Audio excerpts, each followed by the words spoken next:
Hello, everyone, and welcome to the Chasing Chevy Chase cast. I am one of your hosts, Chris Stachiw, from the Kulturecast, and I'm joined by my two good friends all the way from Cambridge and Wishawn, but more importantly, from Wake Up Heavy, your friend and mine, Mark Begley. Oh, me? Life sucks, so why not be a schmuck? And also from the internet's most underrated movie podcast, but it's the best movie podcast on the internet. You should check it out right now. The Projection Booth's own Mike White. According to these chicken guts, there's going to be an awfully big ruckus here this weekend. Dear God. Well, there will not be a whole lot of a ruckus on this episode of the Chasing Chevy Chase cast because we're going to be talking about a film that I think the three of us have been waiting with bated breath to talk about. Myself included, having seen the preview for this movie, I think over the last 10 years, multiple times. We're going to be talking about 1981's comedy film, Modern Problems. Chevy Chase is Max Fiedler, Got any tuna? an air traffic controller who's losing control. 350. Oh, there, friend. 350 for tuna? Copy your correction. Coming in at 350 from Tunis. Not you, Tunis. Maintain 325. He lives a modern life with a modern girl, modern friends, and modern problems. What seems to be the problem here? Well, his girlfriend moved out on him yesterday, and she took everything in the apartment, and now she's here with some guy. That's fair enough. She wanted it, she took it, he let her. Everybody dumps on Max until a nuclear shower gives him the power and a green light. Oh, it's true. To get even. Max. Now he's out of control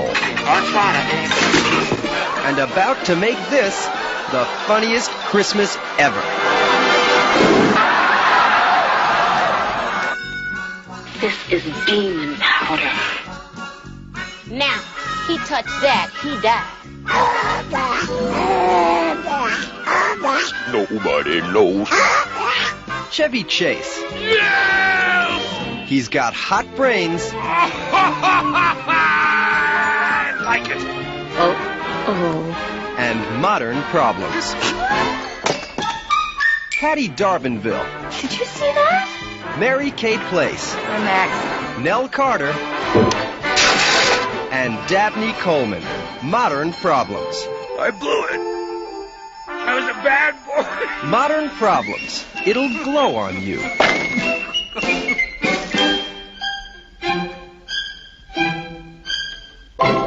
So the film is written and directed by Ken Shapiro. There are a couple other names on the written by Tom Shapiro and Arthur Sellers, and it stars Chevy Chase as Max Fiedler, an air traffic controller whose life sucks and he's a terrible person. Yeah, he's a big fat dick. Yes. Yeah, let's just break down Max Fiedler for a second. So he's the main character of the movie, but he may be the most unlikable character Chevy Chase has ever played in his career of playing somewhat unlikable characters who still have a heart of gold. Max Fiedler is a man who is obsessed with his ex-girlfriend to the point where he tracks her constantly, and she doesn't like it, and that sets into motion the events of the film, which end up with Max being covered in nuclear waste. Yes, this is a real movie. No, I don't think you should watch it just to bury the lead immediately, but I'm going to kick it to Mark Begley first. It's pronounced nuclear. Oh, nuclear. Begley, I'm going to kick it to you first. What did you think of Modern Problems? I don't know. I think I mentioned either on or off podcast that I thought I had watched this sometime in the last 5, 6, 10 years or something and had enjoyed it, but I don't think that's true. Either part.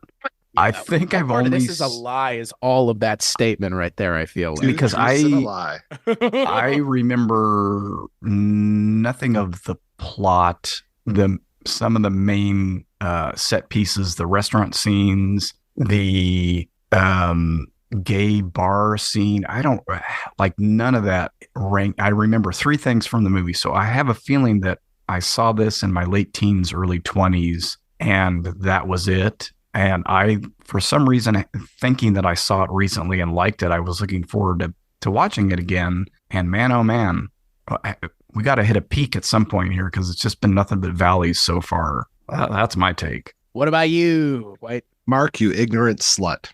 This was one of the best movies that has been made for the American screen since Gone with the Wind.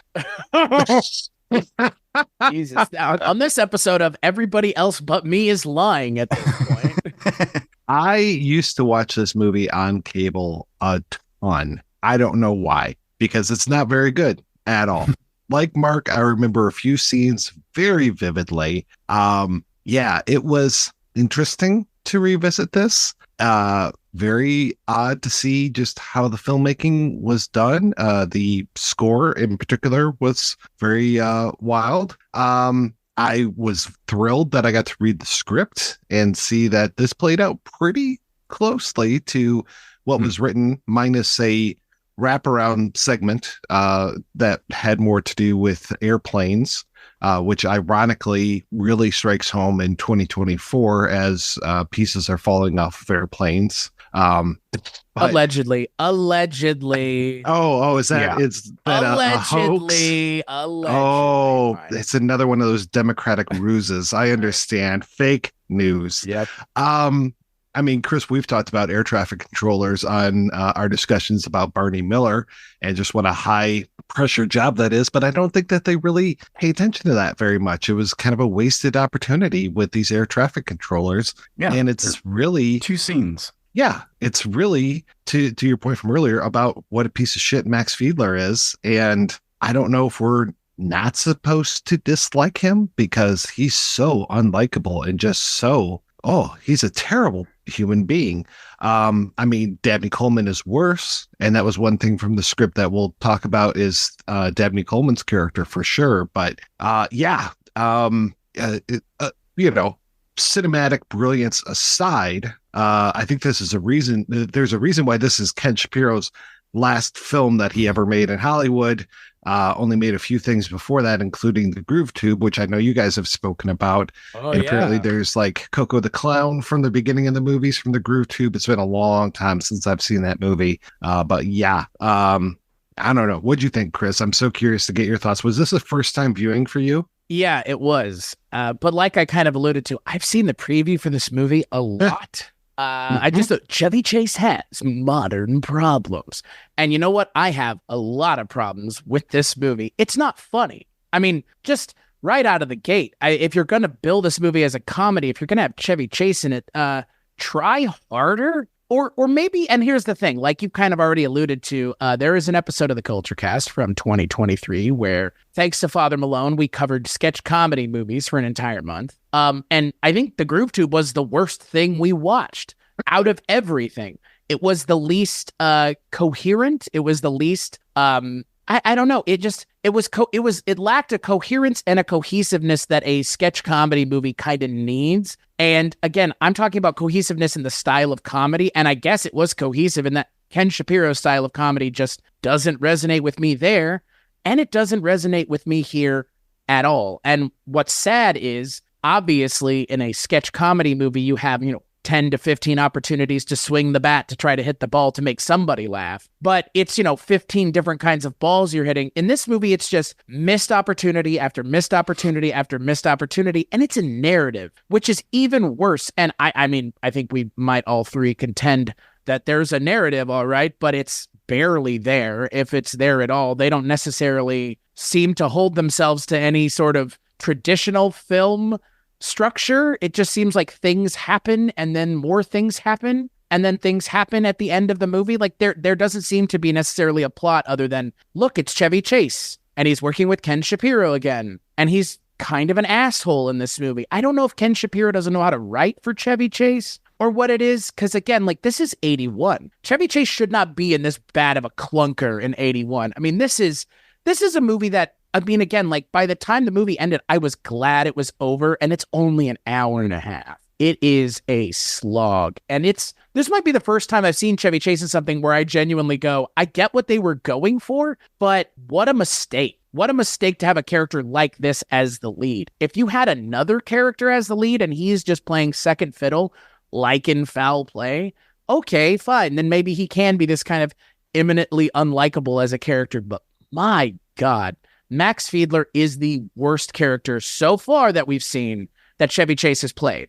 Like in terms of the podcast that we're doing, I can't think of a worse role than this other than maybe him in Nothing But Trouble, which I don't know if y'all have seen, but he plays a pretty I can't speak to that. He plays a pretty unlikable character there too, but it's in a different direction. He's just kind of, I don't know, a rich asshole. In this movie, he's just like a creep, and it's really hard to root for this character as the hero, as the protagonist of the film. Chris, I can't believe you started that metaphor talking about 15 different balls and trying to hit the balls, and you didn't bring it back to us getting hit in the balls as we're watching this movie.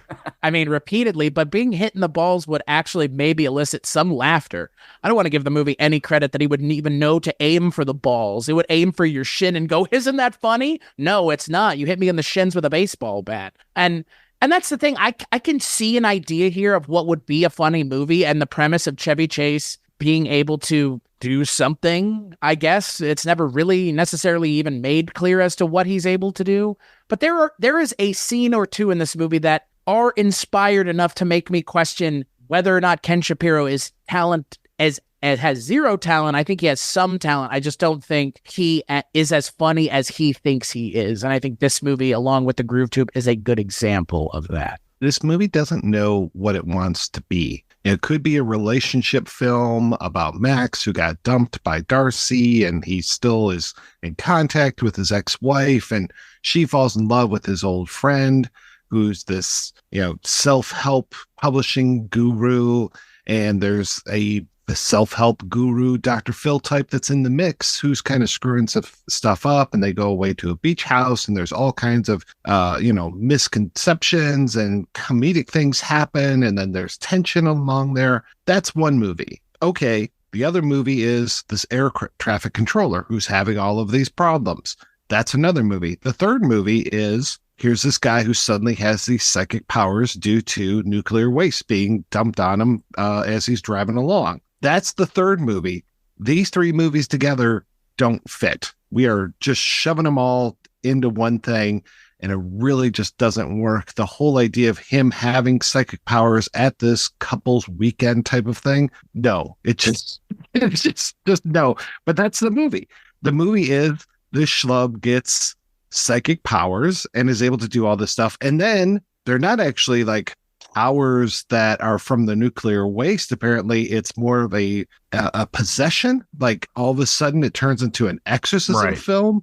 So all of this stuff with him having these nuclear powers are suddenly, no, it's a spirit that then somehow infests with Dorita, the Nell Carter character, who at least she's not putting on a thick accent kind of thing, but her as this voodoo priestess, I mean, hello, 1981. I think, Mark, before we started recording, talked about how she's the magical Negro of this movie. She totally is the magical Negro of this movie. Literally a magical Negro of this movie. At least she doesn't throw on a patois, right? I mean, at least she's not doing like a Jamaican patois or a Haitian patois. What? She could be Miss Cleo coming at ya. Irieman, das da daddy. Oh, yeah, Irieman. Bomba Claude. I was waiting for it. I really was. Because the moment you see her, it's like, oh, Jesus, like this, oh, God, Ken Shapiro, here we go. And yeah, she opens her mouth and just is not doing any of that. Yeah. Thank God. She doesn't even sound like Nell Carter to me. She doesn't sound like what was the TV show she had for all that time? I mean, she was boy. Where I think she played a maid, just like how she's a maid in this one. I mean, this was not her first rodeo. She had been Give me a break. Okay, give me a break. Great theme song. Great theme song. She's known for that and this on IMDb, guys. Yay! Yeah. Yikes. Yeah, the conceit of the main problem of the movie of him being a dick and being possessive of his girlfriend just was, I'm like, is this going to be the whole thing? Because that really is not fun to watch. Like this is his character for real, not like it's a misunderstanding where no, he's doing all this stuff, tracking her, calling her constantly. And then when they end up connecting again, they are constantly connecting. It's a recent breakup, but he starts doing the same stuff again and like following her home when after the he makes Barry's nose bleed. And I'm like, you got to be kidding me, man. This is ridiculous. And then the other conceit is him constantly telling people that he has powers and not just showing them. Right. He's in rooms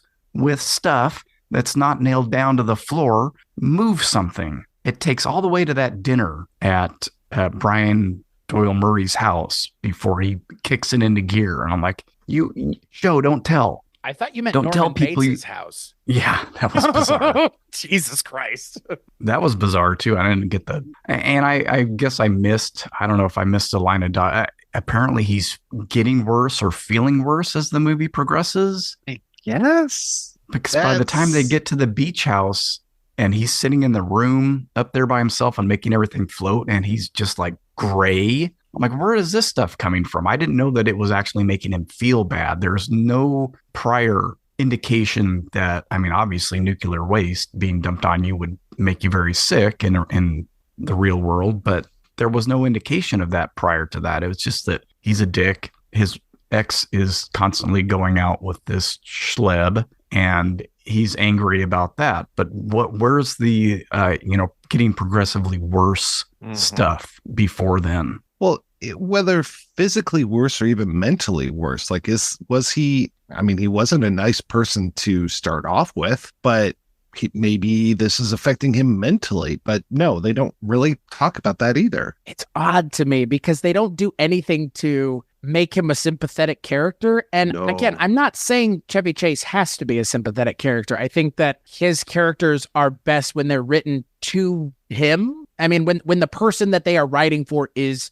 expectationally Chevy Chase in that role. I mean, look at Fletch, look at National Lampoon's Vacation. I mean, these are roles that once he's in them, they start writing to that and it helps with the character and the delivery and the kind of comedy. But my God, it's just like you've mentioned. I mean, we have a nuclear waste thing, but then he's a demon at one point, and all of this is wrapped up in, again, a love story between two characters who I don't understand. There's no chemistry between Chevy Chase and the actress who plays Darcy either. There's very little chemistry between Chevy Chase and anybody in this movie. I mean, I would say maybe his ex-wife, Mary Kay Place, they have a little bit more interesting chemistry, but Patti D'Arbanville and Chevy Chase have no chemistry. I don't understand why he's chasing her unless he's just, a guy who can't handle things in the real world, which I understand that's probably what they were going for. Chevy Chase, quote, Max Fiedler is basically a nice guy who suffers from most of the hang-ups of our society. He's jealous, possessive, uptight, and insecure. But he can't verbalize those feelings, so he's got a lot of repressed rage. That last sentence is not in the movie at all. If it were, this might be an interesting movie, because I understand the idea of a guy in the modern world with modern problems, and he doesn't know how to hack it. That makes perfect sense. There's the air traffic controller story, plus the story of a guy who lets his worst impulses get the better of him. But why does that have anything to do with a guy who can now control things and make things fly around the room? That's high concept right there. Those three things together don't necessarily mix, but give the National Lampoons the opportunity to write to this. And you know what's even worse? I'm sure you guys noticed one of the EP names on this, Doug fucking Kenny, of all people. Oh, I didn't. I missed that. I think this might have been posthumous for Doug Kenny, or at least he was just about dead when this movie came out. I'm not trying to be... That should have been the name of the book, though. That should have been the name of the book, Doug Kenny, Almost Dead. Almost nearly dead. Yeah, he died in 80. So, I mean, I guess my point is, yes, I understand that Doug Kenny was no longer around, but I don't think Doug Kenny didn't see the script for this movie at some point and look at it and read through it. Like, that would be somewhat hard for me to believe. I'm not blaming Doug Kenny. I think most of the problems with this movie rest solely on the shoulders of Ken Shapiro.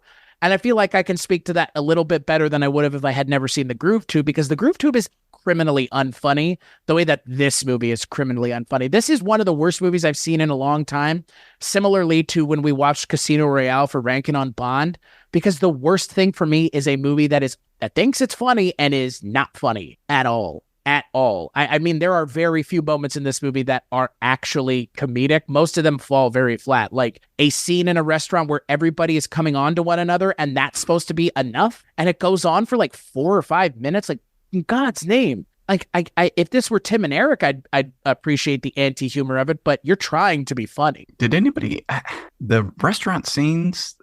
Was music played that loudly in restaurants back? I mean, I was alive back then. I don't recall that. In both of those restaurant scenes, the music was just, and I don't know if it was a mix thing, like the version we were watching had a poor sound mix, or if that was done on purpose. But I'm like, good God, I couldn't sit in a restaurant like that with music being played that loud. Mm-hmm. It was pretty loud, though at least it wasn't dun dun dun dun dun dun. Dun, dun, dun, dun, dun, dun, dun, dun, played all types of different ways over and over and over. It's such a memorable piece of music. Wouldn't you want to hear it over and over and over again? It was really nice to hear that song again, I have to say, after all these years, because that was one of the best things about it was the Tubes theme. But once they started using that as the theme for the entire movie, I was like, oh my God, this is just over and over again. This is unbelievable. But, like I said, there are moments of this movie that I remembered vividly. Things like the nosebleed scene in the restaurant. Yeah. I mean, that I can't say it's high comedy, but I definitely remember that. And you also have Chevy Chase making very funny faces. And that's the best part of this movie is I think it's 3 or 4 times where he's making funny faces while he's using his psychic powers, like the orgasm scene, the ballet scene, and then this restaurant scene. And that's about it. I mean, those are the 3 times that they're actually using Chevy Chase for what Chevy Chase should be used for. And those are the 2 things I remember, the nosebleed. And when that started happening, I said to my wife and daughter, I'm like, oh, he's going to blow this guy's nuts up. And I had confused the two. So nosebleed scene with Barry, exploding nuts at the ballet, I remembered distinctly, sort of distinctly. And then the end, snorting up that demon powder. Of course, which the classic moment probably got the biggest laugh out of me. And I liked the way that they shot it. And I actually thought it was well executed and, simple shot in reverse with something pouring out of his nose. And it looked great. And then him standing up and giving that line, that's the movie. Why is it a demon now though? Right. Like you mentioned, Mike, and I actually wrote that down on my notes. It's a possession movie now? ? Because it doesn't matter. That's why. Because Ken Shapiro seemingly wrote himself into a corner, I guess. It makes no sense. Well, that's what the Nell Carter character might think it is, but it's not really, but it's played like it is. He's responding like he's possessed. Yeah. He's like they distort his voice and everything. Like if they're not going for that, I don't know why they leaned into it so hard. I'm surprised you didn't say your mother sews socks in hell. Yeah. I was waiting for Darcy to say, yeah, my boyfriend sleeps above the covers 4 feet above the covers. I mean, he's glowing green at one point. The question then becomes, can everyone see him glowing green? What's the deal with just Nell Carter? Just Nell Carter? But he can see himself glowing green in the mirror, though, which is also weird. Also never explained, but that's the trailer shot for you, baby. That seemed more like, he just took that to heart type of thing. Like, oh, and she's like, no, you look fine. Right. He's looked in the mirror since that. I mean, we see him taking a shower and he couldn't see himself glowing green when he comes home after getting the stuff dumped on him, and he just falls asleep and his coat's glowing green. His clothes are glowing green. And I was like, okay, is this like the Spider-Man moment? He's going to wake up the next morning. He's going to be okay. But yet everything has changed physically for him. No, because they show it kind of dissipating into his head. Right. Like it all absorbed up into his brain, and now that's why he has the powers. And like you mentioned, Mike, the missed opportunity with the air traffic control stuff, because I thought that was going to keep coming back with him at work and either, messing with planes or but you don't get even an indication that it's a stressful job, as they say in the, byline or whatever, because he's not freaking out in that first scene. There's no big thing happening. It's just ordering sandwiches. Right. And that scene, I feel, goes on a lot longer in the script. It feels like there's more of the other air traffic controllers in the movie as it is. There's basically the character Pete, played by Sandy Hellberg, and he's the one with the thick glasses. He gets freaked out by the airplane ashtray zooming around the room and stuff. And he's there when Max is having the conversation with Tunis the airline, but he's ordering a tuna sandwich. Ha ha ha. That even goes on for longer in the script as well. I want to say there's other people ordering sandwiches and they're also screwing up as far as the air traffic thing. And there's almost a near collision and all this stuff. And it's like, yeah, that should have gone on for way more. And the opening scene that I was talking about that closes the movie is, I think it's like you see a guy who's repairing airplanes and something doesn't fit or something. So he like uses some duct tape on there. And then towards the end of the movie, this, like whatever the thing underneath the plane, the landing gear falls down and falls into the room with all of the air traffic controllers. And you see it's the exact same piece with the duct tape and everything. And it's like, okay, the joke from an hour and a half ago pays off now, but they don't have that. And yeah, to your point, they don't show that this is a stressful job. They should have had everybody there with like the long ash on the cigarette type of thing. And just, all of them should have been like stressed out in some way because this was a very stressful job. And that's why they ended up going on strike while the movie was actually being made. Yeah, and that may be why that stuff is taken out. Could be. To like kind of, because that could have ruined their strike or something. Yeah, who knows? It was a topical subject here. And yeah, they just missed the opportunity completely. At that point, it's like, why does that have to be air traffic control? It could be anything. Yeah. I think that the air traffic control stuff was them trying to be topical and then them not, like you mentioned, Mike, like I parsed around on the stuff online and seeing that they mentioned that. It's like, I feel like for me, would the movie have been better if they had leaned more into that? Maybe. At least it would have given us an idea of why he is the way that he is. Use that as an opportunity to see his character under stress, losing it, like starting to crack up. Instead, we just get, and again, I have nothing against Brian Doyle Murray. Why is Brian Doyle Murray in a wheelchair this movie? It makes no sense. It is literally there to just be there. I don't like, it doesn't add anything to his character. I actually think Brian Doyle Murray is maybe the best part of this movie because it's such a kind of just understated performance. Like, he's not doing anything really. He's not being asked to do much other than just kind of be Chevy Chase's friend from back in the day who was in Nam, Nam folks. And I mean, that's why he doesn't have his legs. Like, they literally go, I was in Nam. And it's like, okay, I'm like, sure. But again, it doesn't go anywhere. And he's never antagonistic towards Chevy Chase. He's nothing but welcoming to Chevy Chase. And he believes him, I guess, outright, more or less. But they don't do anything with the character other than just Brian Doyle Murray being there and them not allowing him to be funny either. I mean, he's never given anything comedic to do. He's not even, like, the Barry character is somewhat of a foil for Chevy Chase. He's not even a foil. He's just there. And again, in a wheelchair because another missed opportunity. Yeah, another missed opportunity. Chevy could have lifted him up out of that chair and made him walk to prove that he can do stuff. Oh, right. Yeah. Well, I think there was a scene where he fucks around with that character. What is his name? Why am I'm Brian. Brian. Oh, like Brian Doyle Murray. Okay.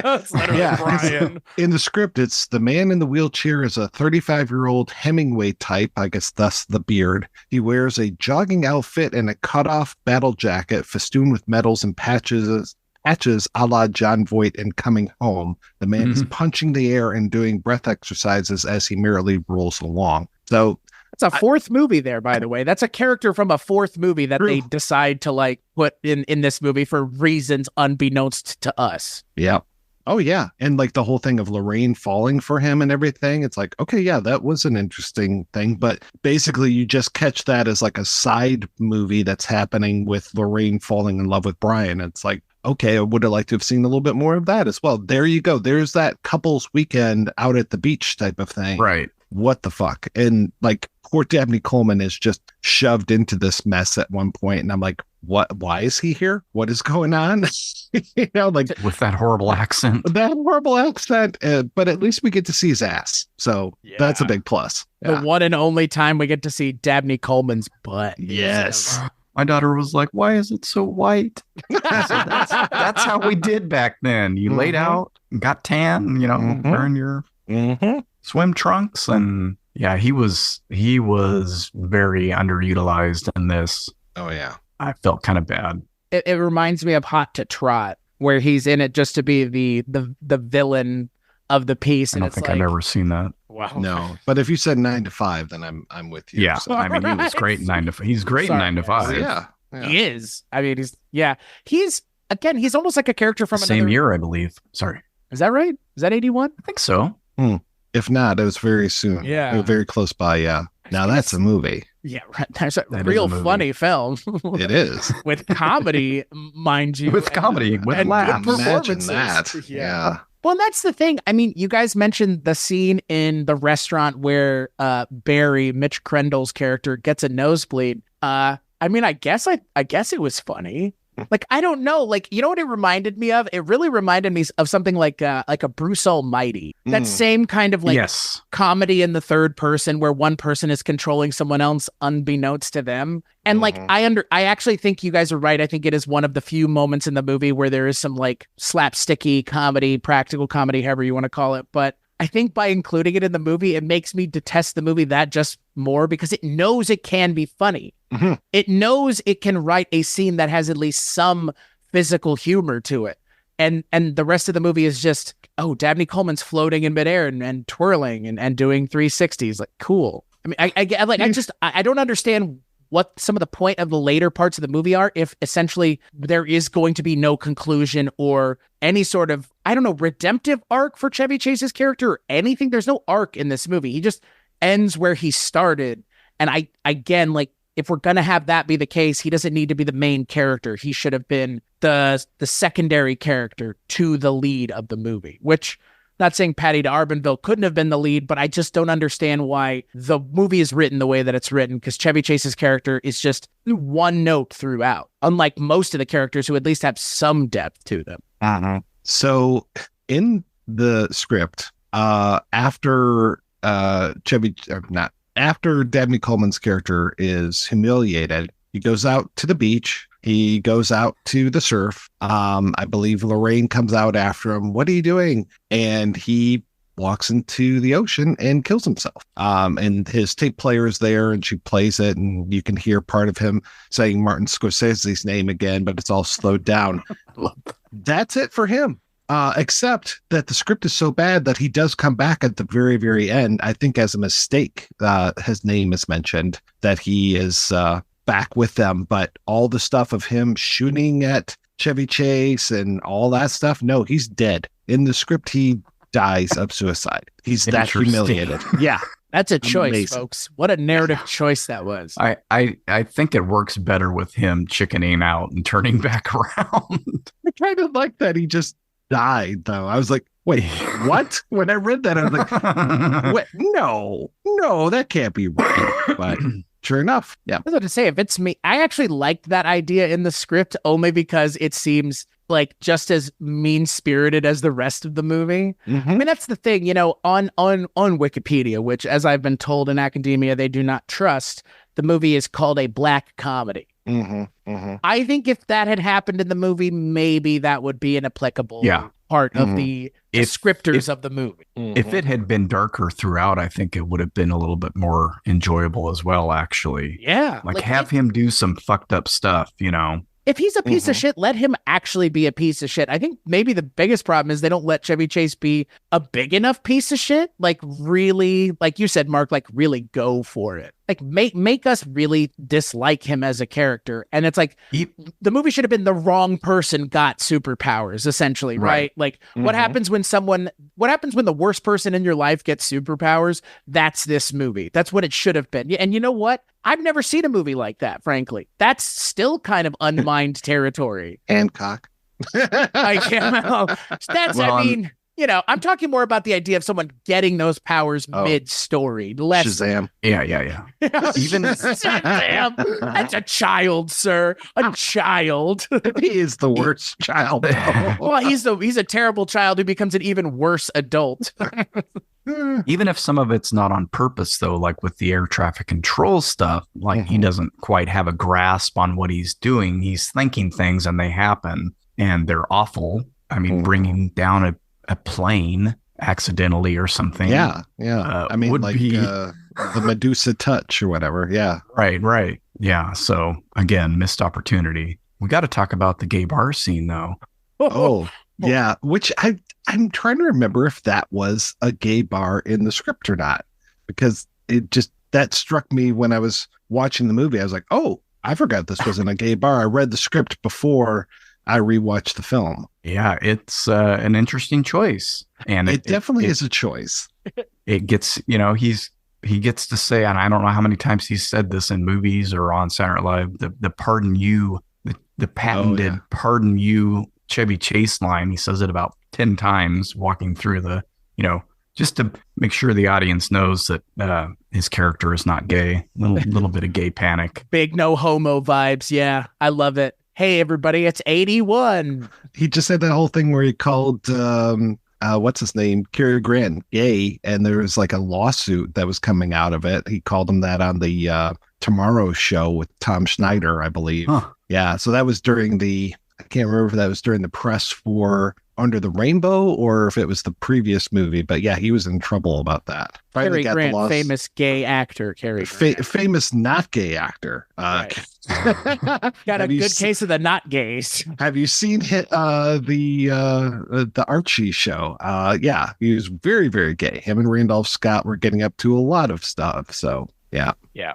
Well, so as soon as he walked in there, I immediately thought of Cruising and was just sitting there watching that scene play out. And then when he asks Brian Doyle Murray where the bathroom is, says it's down there. So he's got to, of course, mill through all the leather daddies again. And he stands towards the back of the bar, but he's looking up at his ex again and, scoping out the Barry situation and all that. And behind him, there's a large black man in a cowboy hat. Oh my God. And a jock strap. And I looked at that and I thought, and he kind of obscures him a couple times out of focus. And I'm like, is that what I'm seeing? So I rewound it and watched it. And I'm like, wait a minute. That's from Cruising, right? I'm talking to myself and my wife and my daughter are like, I have no idea what you're talking about. Right. Dad. And I had to go to and like, oh my God, total.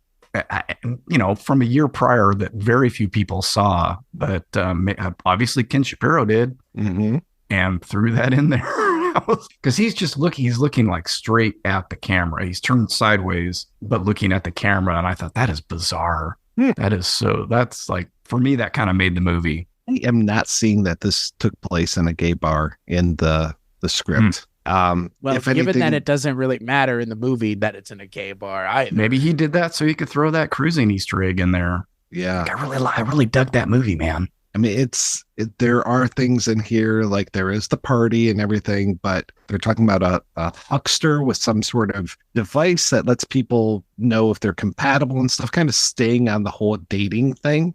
Because I think this might have been a critique at one point about the dating scene in the early 80s, that whole thing with what you're talking about with the eyes looking around like nobody's with the right partner. Right. That feels a little like that, and then Mark being the self-help guru. I mean, I'm sure he was channeling at least 5 different self-help gurus that were out at this point. Like I called him Dr. Phil. I mean, he's basically the 1981 version of Dr. Phil. Tony Robbins type. Oh, Jesus. My favorite. Can't stand him. Cannot stand that guy. He always reminds me of the actor. I believe the actor's name was Brian Thompson, the one from the X-Files and Mortal Kombat. Like, the one who tries to convince people of something that he's not. Oh, wait, I guess they both do that. Never mind. I think to your point, though, Mike, the thing about the movie, I mean, feeling disjointed, I mean, like like you said, there are ideas here that could have been gone down different avenues that would have yielded a better movie, even a slightly better movie. Yeah, I mean, again, like, what are the modern problems that he has in this movie that he's not creating for himself is my question. All of the modern problems that he has are because he's put himself in that position.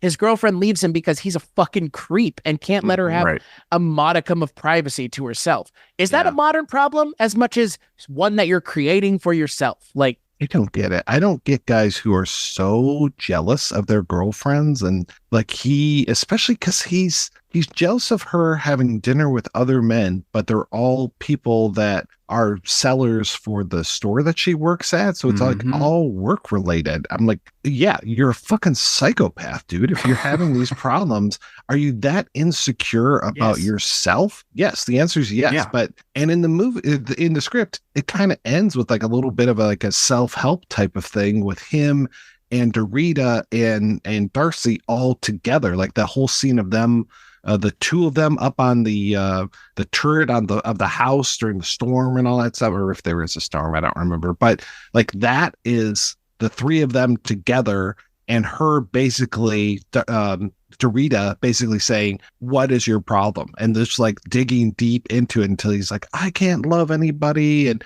it's because I don't trust anybody." And he just like goes through all this stuff, and then finally like has literally a psychological breakthrough with Darcy, and that's why they're back together at the end in the movie. The Max that's in the movie, he doesn't deserve her at the end. He never has that breakthrough. It's not like the powers are the evil that's inside of him. He was a flawed, like you said, flawed at the beginning, flawed at the end.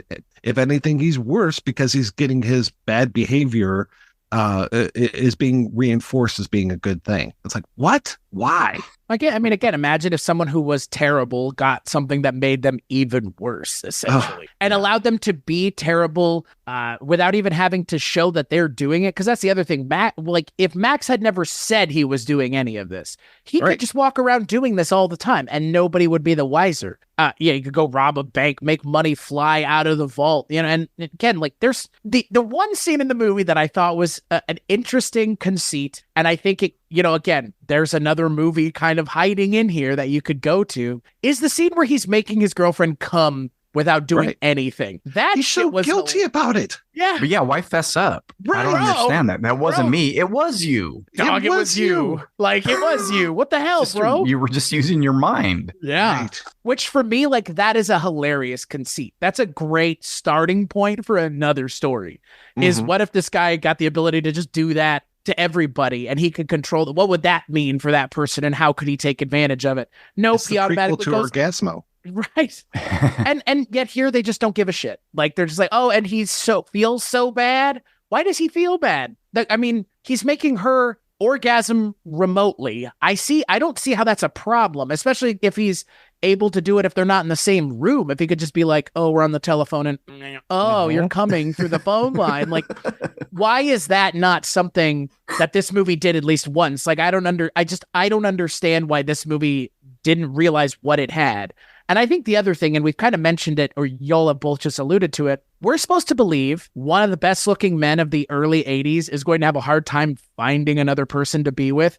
Fuck you, movie. It's You're Chevy talking about Chase. Dabney Coleman? That too. At least he doesn't have giant fake teeth in this movie, like he does in Hot to Trot. But Chevy Chase is a good-looking guy. We've kind of already established this a lot the last couple episodes we've done, especially with something like Foul Play. We're supposed to believe that this guy's going to have a hard time moving on, finding someone else, that he's getting hung. Like, give me a break. We also have seen that this guy has an ex-wife who, by the way, doesn't hate him. So did he become an asshole in reel one of this movie? And up until this point, he's been somewhat not detestable, because she seems to not dislike him enough to like have distanced herself from him completely, like most ex-wives and ex-husbands do. Yeah, he's not the kind of guy that you want to stick around and, oh yeah, we hang out when we're not, working or doing other things. Like, no, I would stay well away from this guy. And why are they not together anymore? Is it because he's a jealous asshole? Probably.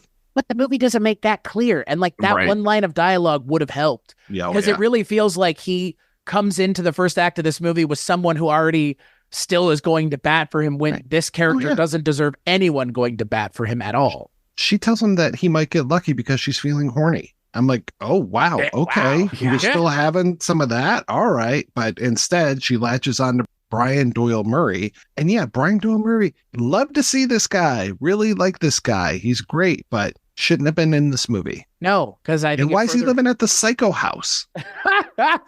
Right? I had to go and look. I was like, that is the Psycho. What is it? What? Did Universal just move it from their backlot to like somewhere else? I think it was a recreation, but yeah, that was bizarre. And don't they even show it in black and white at first?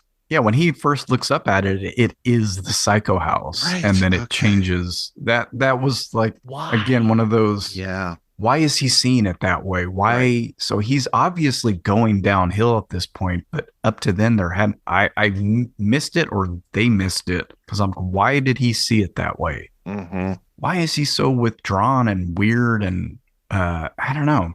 It's like his character took a turn, but they never really showed when that turn happened, at least, or I missed it. Maybe the expectation is once they go out to the house, then he is possessed by a demon for no reason. Jeez. Off screen, it happened. Well, don't you love when things are taken care of off screen? I'm a huge fan of characters dying off screen, people dying. I mean, whole plot points taking place off screen. I'm a huge fan. I just rewatched Prometheus and Covenant, so I must be a huge fan of those kinds of things. I don't understand why you allude to things in this movie that you're not going to show. And I don't know why they just didn't show certain things in this movie. Show us more of Max just acting like an asshole. Because he more or less alludes to it, too. He's always alluding to it. Even when he's around Patti D'Arbanville, he's not that bad. But the way that he thinks about himself and the way that she describes him would lead me to believe he was kind of like a tyrant, the way that he followed her. But we're seeing it, but we're only seeing it now because he has the powers and he's following her to fuck with her date. That's really it. We don't watch him following her at all throughout the movie. He's following her because all of a sudden she has someone else. And they're just broken up, too. The movie opens with her leaving a message on his machine saying, I'm not going to be here when you're home. And then she comes home and feels bad that she didn't say goodbye. Like, what? Who's giving who? It's like I said, there's like a massive disconnect in this movie with the way the character is being portrayed actually through his actions and the way he's being characterized by the actions that he's taking and the way he's talking. Because he talks to himself a lot, and he talks to a mannequin at one point, and he exposition dumps to the mannequin what's going on, which is so just unbelievably lazy. It's hard. It's hard to believe that this movie just messes it fucking walks into it at every turn. Just every turn it takes is the wrong choice. That freak out moment, or the psych out moment in the trailer where it's like, this is Max's girlfriend, and it's him kissing the mannequin. I'm like, what? And like, this should have been like, I can't remember if he has his powers at that point, but I was kind of hoping like maybe that would have played into it, but no. It also takes like 25 minutes for him to get his powers too. Yep.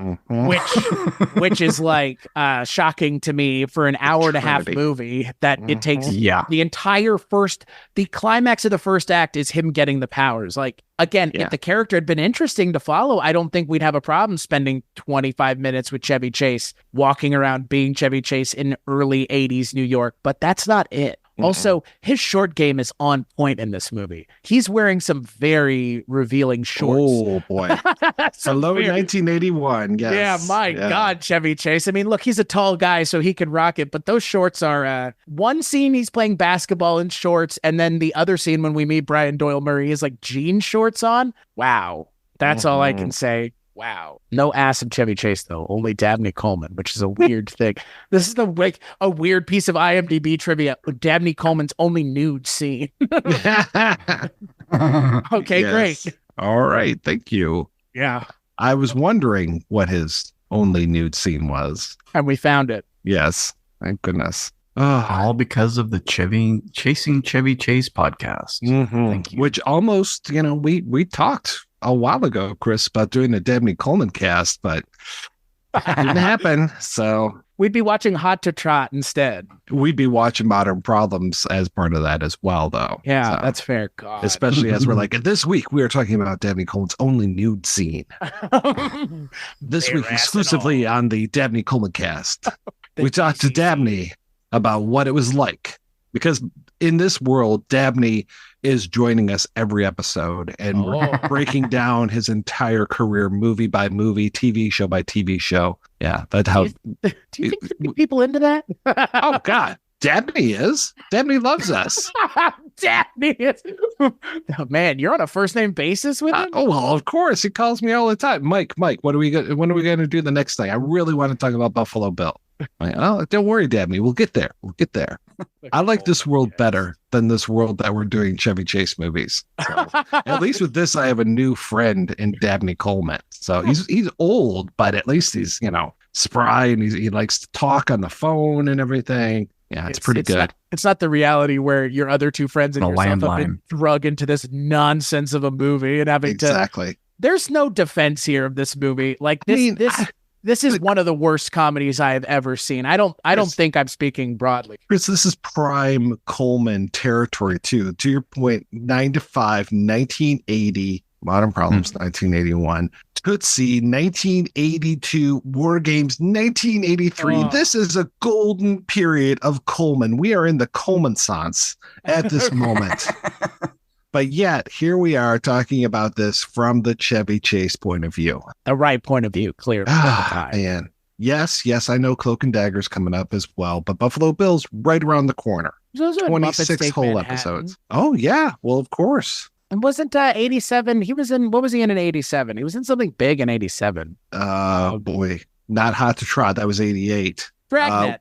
With Hanks and Aykroyd. Yeah. I love that movie. I wish we were doing the Dabney Coleman cast just so I could talk about that movie again. Yes, though we will be talking about The Man with One Red Shoe on your May series all about Francis Verber films. So Dabney cast is happening, but it's happening. What we'll do is we'll actually just collate all the times we talked about him into a Dabney cast. Oh, there you go. We'll put new and old bumpers at the end. This is an episode that we did 2024 on Modern Problems. And that's the Dabney cast. Is just every time we talk about him, just put together into one show. Oh, yeah. Matt, we don't have to do any extra work. We wouldn't have to watch this again. Is my repackage. Yes. Yeah. God, it's a Weirding Way Media clip show is what that is. God, Jesus. And see, speaking of clip shows and the Groove Tube, this movie is so much, and I rewatched Groove Tube just to give myself an idea of the levels of comedy that these two films are operating at. This makes the Groove Tube look like Macbeth. It makes the Groove Tube look like one of the greatest films ever put to celluloid. It's shocking how few laughs there are in this movie compared to even something like the Groove Tube. And I think that just speaks to maybe Ken Shapiro's abilities as a writer were more suited towards an SNL, short form variety. Because again, we've kind of mentioned some of this movie does feel like certain other things just kind of mashed together, which, I mean, sketch comedy movies are kind of a bunch of other things mashed together just with no through line. We're scraping real hard now. The bottom of the barrel's starting to break down as we scrape. I guess starting with you, Begley, final thoughts on Modern Problems as we continue our look at Chevy Chase's filmography. Well, I wish I had enjoyed it more. What about you, Mike?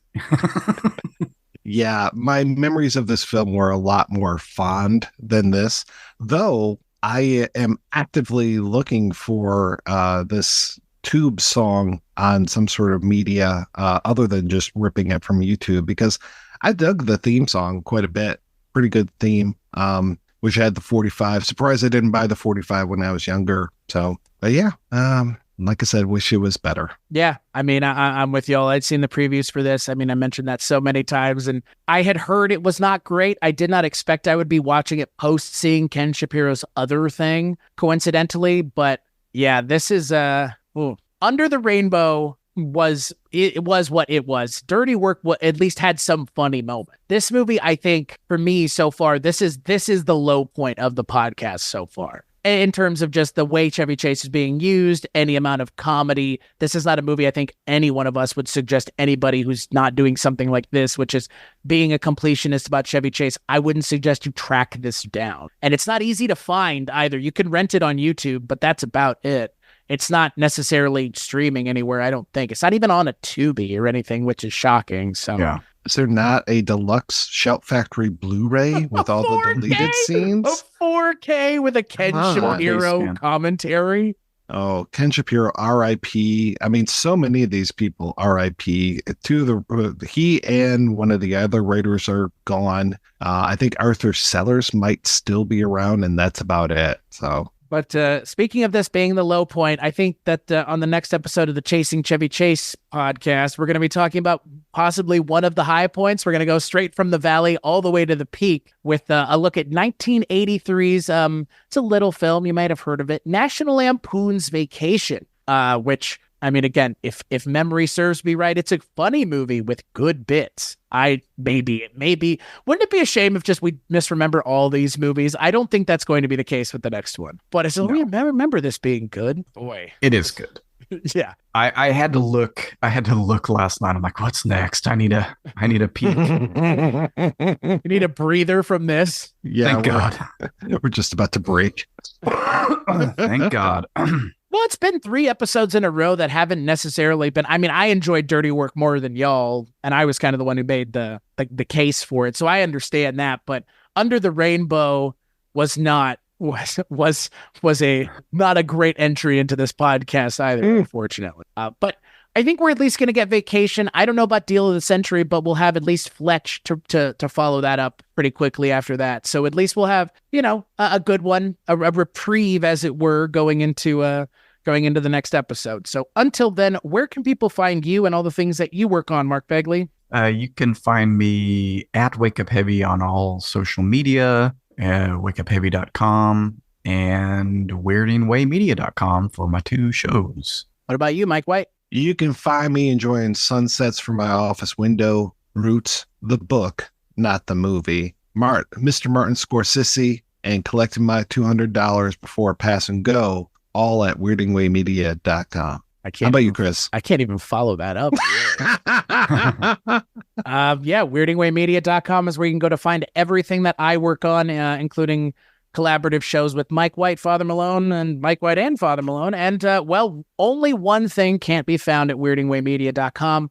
That can be found over at the Projection Booth's Patreon or the Kulturecast Patreon. If you are a $10 subscriber on either of those, you get access to Rankin' on Bond, a show where Richard Haddam, Mike White, and I talk about Bond once a month. Yes, it's worth listening to. And if you're not part of our Patreon, go get involved now, because we're finally starting to get into the movies that people probably want us to talk about, less the ones that we're just having to talk about. Sounds kind of like this podcast. Until then, we'll rate, and review the show wherever you get it. More than likely iTunes. It helps us out immensely and helps us find our audience. And as always, we'll catch you on the next episode.